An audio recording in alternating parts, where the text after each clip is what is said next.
Welcome back, everybody. Today I'm going to teach you how to use inline positioning in Elementor. This feature is incredibly useful when you want to position elements side by side or create more dynamic, flexible layouts without relying on multiple columns. Let's dive right in and get this set up.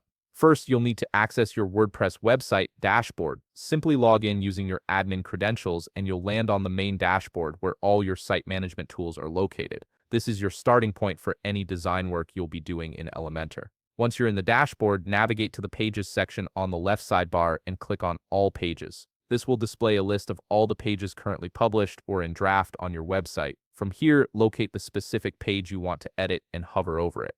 You'll see several options appear, so go ahead and click on Edit with Elementor. This launches the Elementor editor interface where you can visually design and customize your page. Now that you're inside the Elementor editor, look toward the upper left corner of your screen where you'll find the Elements panel. This panel contains all the widgets and design tools available to you. Scroll down through the list of widgets until you locate the button widget. Once you've found it, click on it to add it to your page. This button will serve as the element we'll be working with for inline positioning. After adding the button to your page, you'll notice several tabs appear in the left panel. Click on the Advanced tab to access more sophisticated positioning and styling options. Within the advanced settings, you'll find various controls that give you precise control over how your element behaves within the layout. This is where the inline positioning magic happens.